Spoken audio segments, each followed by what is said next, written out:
Meus queridos amigos, estou de volta para continuar portanto, a conclusão que vos tinha prometido sobre aquele capítulo que é a literatura sobre a guerra, extraído do livro A Grande Guerra e os movimentos literários e artísticos.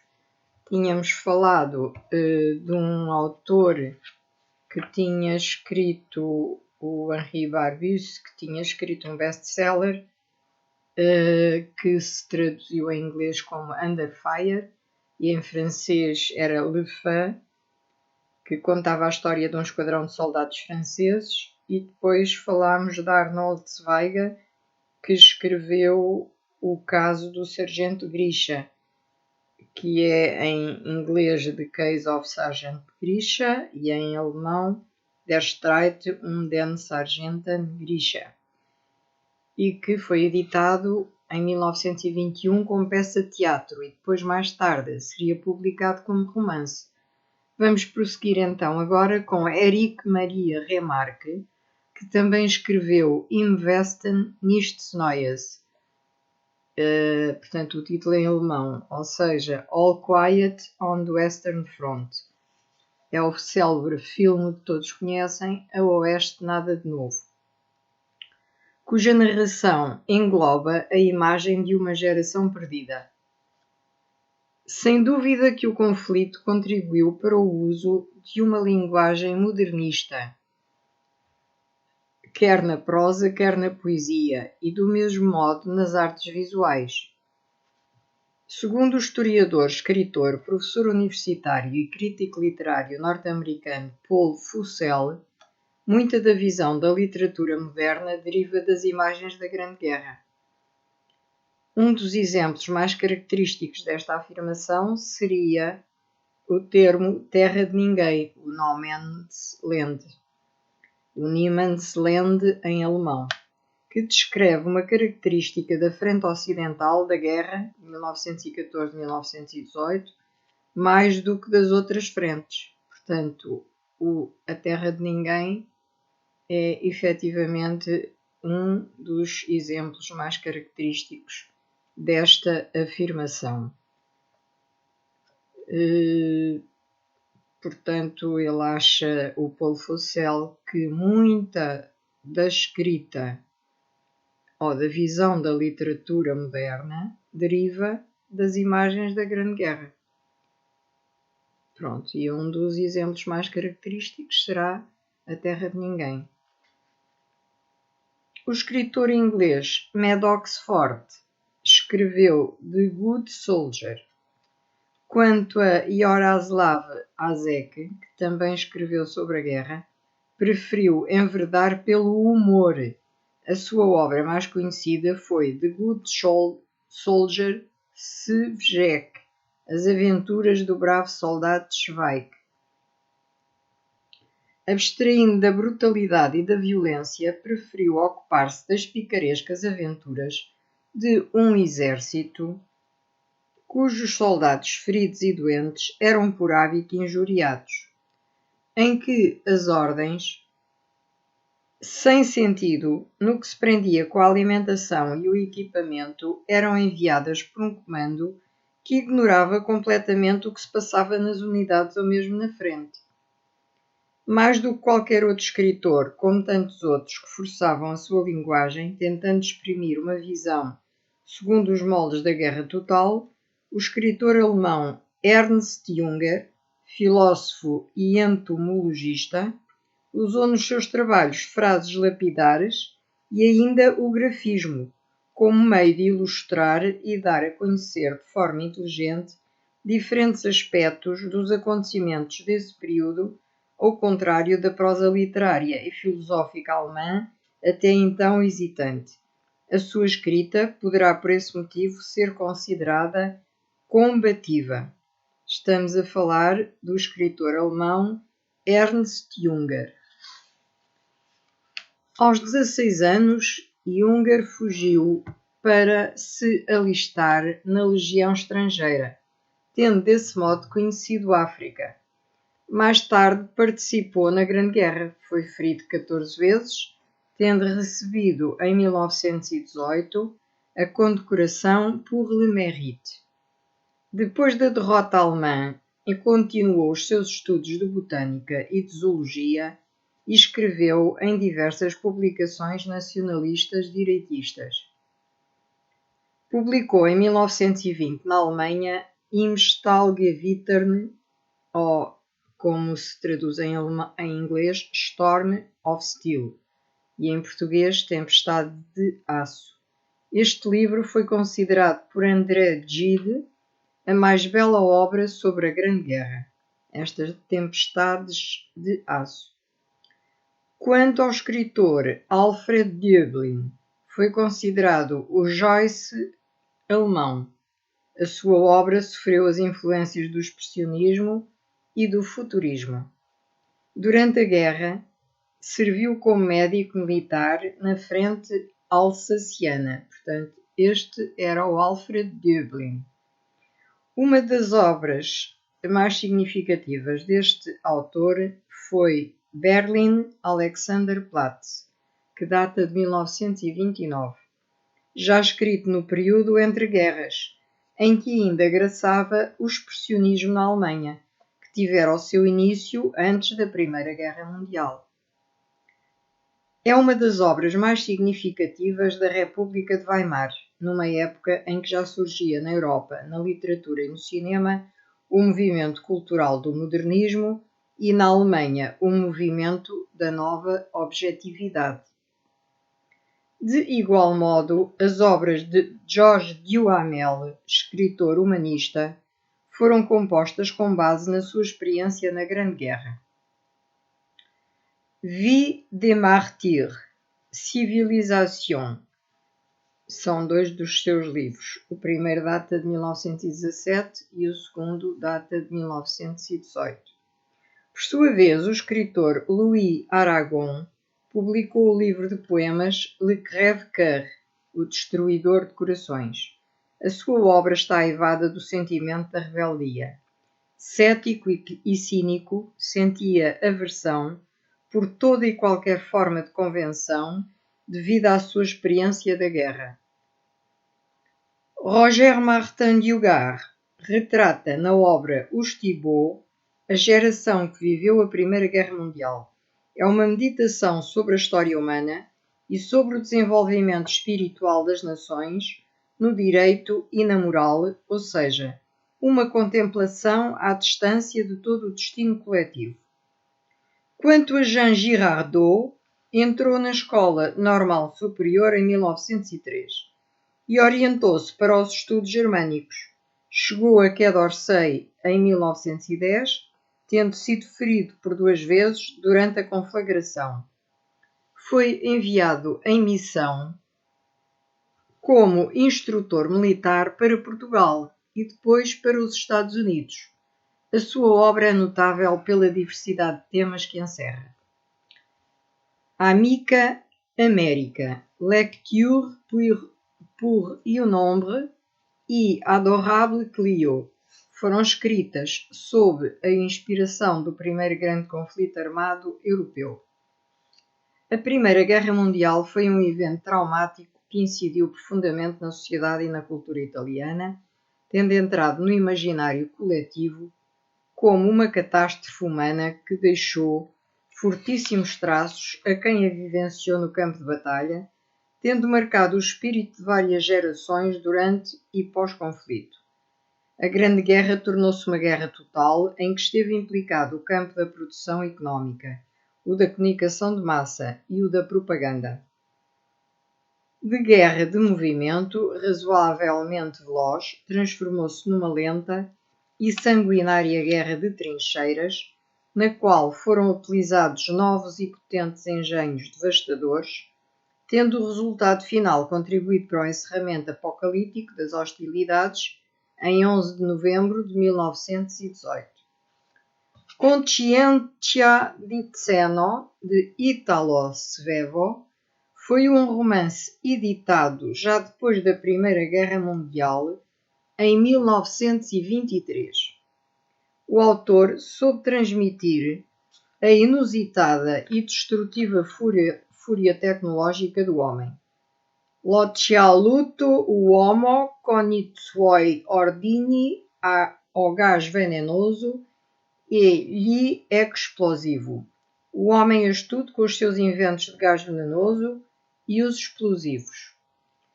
Citava Zeno Cosini, o protagonista do romance Sveviano, que desde então se tornou célebre. Portanto, este romance foi escrito por Ítalo Svevo. A experiência bélica de diferentes autores iria gerar sentimentos e posições diversas e provocar um forte desejo que se transformaria numa necessidade de testemunhar a vida, a angústia e a esperança de oficiais e de soldados durante as operações militares. Daí o nascimento e rápido desenvolvimento de uma vasta literatura dedicada à guerra em todos os países envolvidos no conflito. Veja-se o caso de Farewell to Arms, do escritor americano Ernest Hemingway, ou de Im Westen, Nicht Neues, de Erich Maria Remarque, romances publicados em 1929, que posteriormente iriam originar versões fílmicas de grande êxito. Para além da história e da literatura, a imprensa, o teatro, a televisão e o cinema, desde cedo deram o seu maior contributo no sentido de divulgar a verdade dos acontecimentos que se desenrolavam nas diferentes frentes de combate. A onda do entusiasmo popular, apoiada pela vontade de uma intervenção por parte da Casa de Saboia, levou a Itália a intervir no conflito. Nesse país, as posições oscilaram desde o nacionalismo e o discurso retórico dos que mitificavam a guerra, como D'Annunzio e a maioria dos futuristas, à desilusão altamente dramática referenciada pelos intelectuais que viveram o conflito, sofrendo na própria pele os horrores desse holocausto. Exemplo disso foram alguns escritores democráticos militares ligados à revista vanguardista La Voce, como o antifascista Piero Javier, que também escreveu para a revista La Serva, ou como Renato Serra, crítico literário da Voce Blanca, ou Voce Bianca, que aderiu à guerra, sendo, contudo, um intervencionista sem ilusões. Publicou em pleno conflito a obra-prima Esame di consciência di un letterato. Portanto, exame de consciência de um literato. Em 1915. Renato Serra era um tradicionalista, um nacionalista, na linha de Carducci. Alistou-se como voluntário, tendo ido combater na frente, de onde não regressou com vida. Participou na segunda e na terceira batalha de Isonzo, tendo sido morto em combate na última, junto ao monte Podgora, em Gorizia, com 31 anos de idade. Quanto a Emílio Lussu, foi o autor da narração antirretórica Un anno sul altopiano, que data de 1938. Um ano sobre o Planalto. Importante memória que descreve a vida do soldado italiano nas trincheiras e as suas experiências de guerra.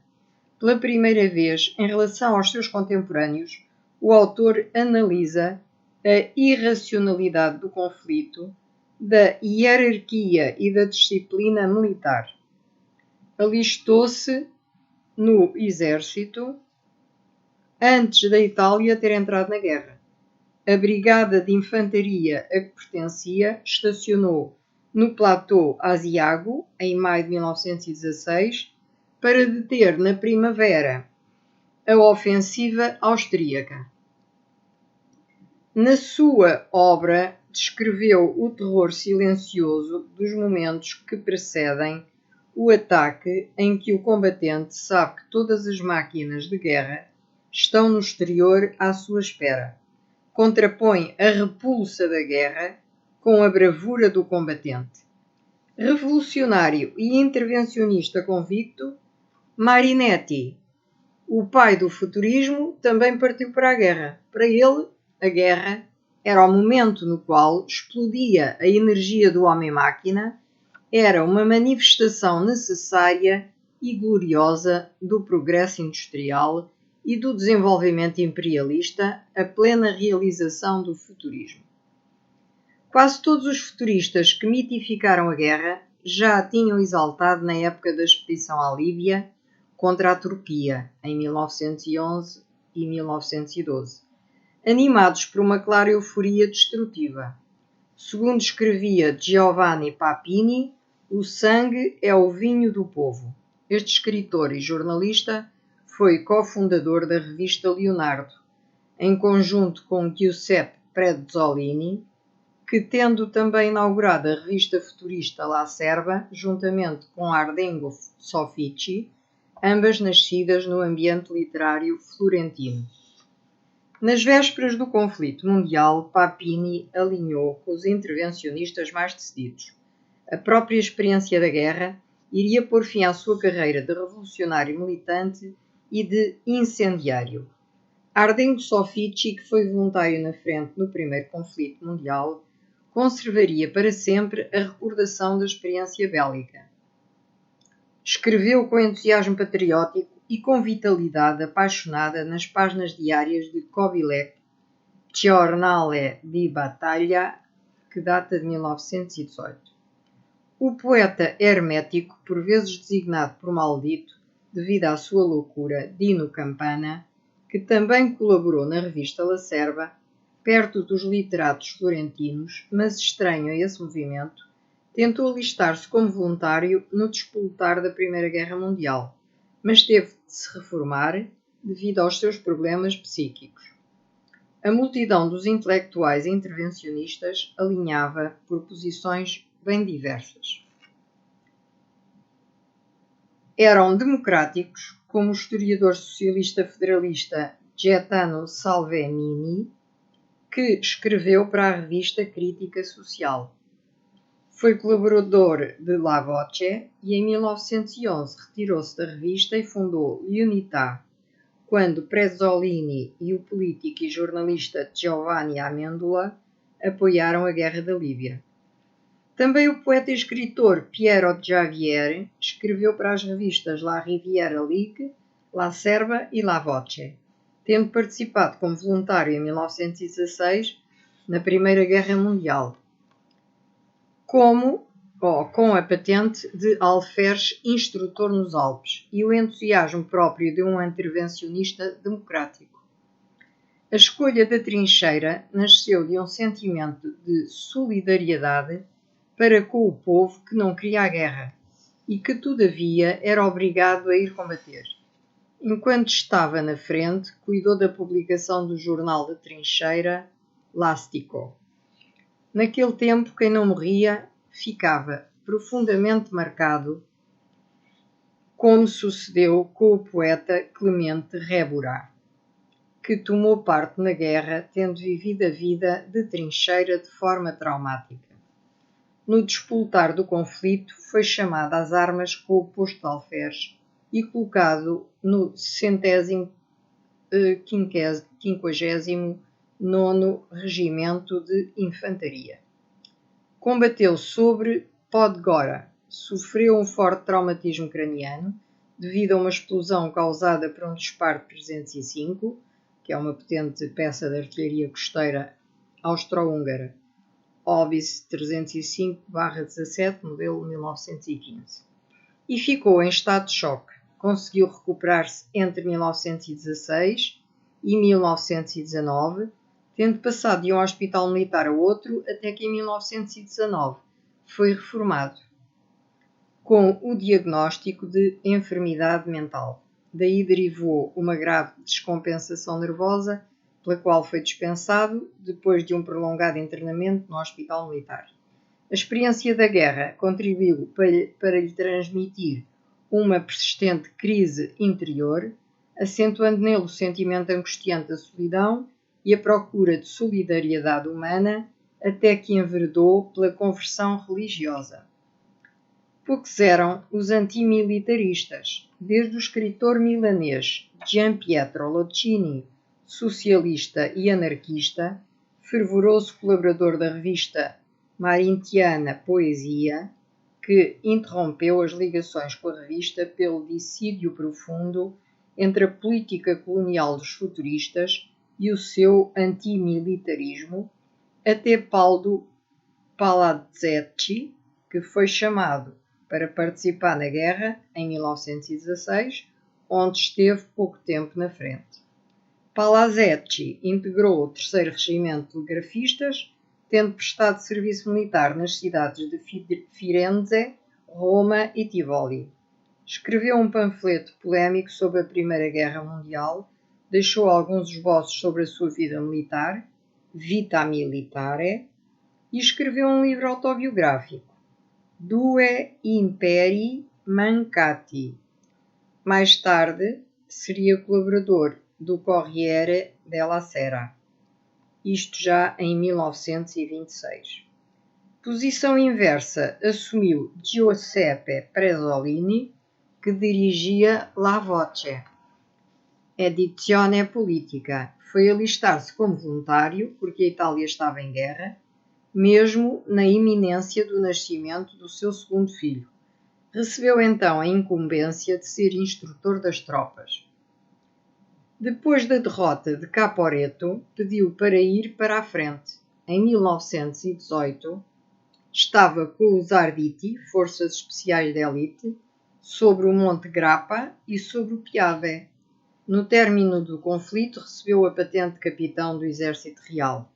Em 1919, fundou em Roma a Sociedade Anónima Editora La Voce.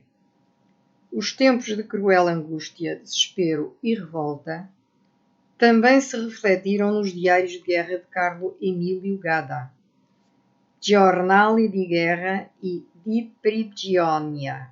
O seu estilo passou do barroco ao expressionismo e desse ao grotesco.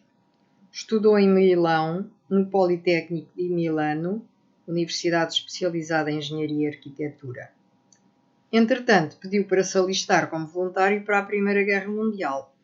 Foi tenente do Corpo do Exército dos Alpes e conduziu uma equipa da metralhadora.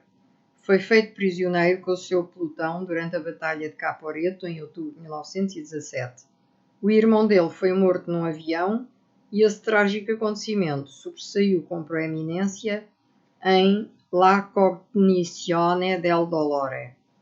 Gadda, que era um ardente nacionalista nesse período, foi profundamente humilhado durante os meses que teve de passar num campo alemão de prisioneiros de guerra, German Po Camp. Do mesmo modo, Jan Stuparik, na eclosão da guerra em 1915, alistou-se como voluntário e tornou-se alferes do 1º Regimento dos Granadeiros da Sardenha, junto com o irmão Carlo e o amigo Scipio Slatapar. Combateu inicialmente sobre o Carpo, perto de Monfalcone, e depois sobre o Monte Sengio, tendo sido ferido 2 vezes. Foi feito prisioneiro e internado sucessivamente em 5 campos de concentração austríacos. No livro Guerra del 15º dal Taccuino di un voluntário, Guerra de 15, do bloco de notas de um voluntário, ficaram estampadas as rotinas, as sensações, os medos, a humilhação, o sofrimento, enfim, o cotidiano dos combatentes. Aquela obra conta os primeiros meses da Guerra de Itália, desde 2 de junho até 8 de agosto de 1915, e em particular a primeira, de 23 de junho a 7 de julho, e a segunda batalha de Isonzo, de 18 de julho a 3 de agosto, na qual Gianni e o irmão Carlo participaram como voluntários perto de Monfalcone. A escrita de Gianni é suave e de uma enorme sensibilidade. Os sons, os odores, os rostos dos companheiros, a natureza destroçada traçam um resumo intenso e penetrante desses dias dramáticos. Pouco mais de 2 meses de trincheira, o breve período que contém a totalidade da narração, assinalam a completa desilusão do autor que, de fervoroso intervencionista, compreende na própria pele quão ilusórios e literários tinham sido os seus sonhos belicosos e os de uma inteira geração de jovens intelectuais. Interessante será citar ainda o nome da jovem americana Louise Briand, que escreveu Six Red Months in Russia e se tornou uma autoridade sobre temáticas ligadas ao governo russo, à política internacional e ao socialismo. Nasceu em Reno, Nevada. Depois mudou-se para Portland, tendo frequentado a Universidade de Oregon. Em seguida, iniciou a sua carreira como escritora. Esteve ligada ao movimento das mulheres sufragistas e foi correspondente de guerra durante a Primeira Guerra Mundial. Nesse período conheceu o jornalista e escritor John Reed. Ambos estiveram em Nova York, onde se associaram com um grupo de colegas, jornalistas radicais, centrados na revista The Masses. Essa autora, que escreveu artigos políticos, também se dedicou à poesia. Alguns escritores célebres, cujos nomes raramente estão associados à guerra, escreveram por ocasião do conflito reportagens sobre o mesmo e sobre os acontecimentos daí advindos. Encontram-se nesse caso Colette, que escreveu La Novelle e A Verdun. Conan Doyle foi autor de Une visite sur le front, un aperçu de l'armée britannique. Albert Londres escreveu L'agonie de la basilique de Reims e Nous poilus au mont Athos. Da autoria de Edith Wharton, Voyage au front, de Dunkerque a Belfort. Por sua vez, Miriam Mary escreveu Nous convalescents musulmans à Royan. Mark Ellis publicou Des vies françaises pendant la guerre. E Pierre Loti, Il pleut sur l'enfer de la Somme. Embora não sendo intelectual, Louis Barthas, francês, militante socialista, lia muito Karl Marx, Victor Hugo, Émile Zola e Anatole France. O seu nome ficou famoso porque, depois de ter sido mobilizado do 18º Regimento de Infantaria em Narbonne, com o grau de cabo, lutou durante 4 anos nos setores mais perigosos da frente, tendo escrito Les Carnets de Guerre de Louis Barthas, Tonnelier, 1914-1918. Trabalho considerado uma verdadeira obra literária, cuja primeira edição foi publicada em 1977. De facto, pelo que já se pôde constatar, muitos e eloquentes foram os testemunhos dramáticos da experiência bélica que nos foi legada através das obras de poetas e escritores dessa inesquecível e insuperável geração de ilustres mancebos europeus.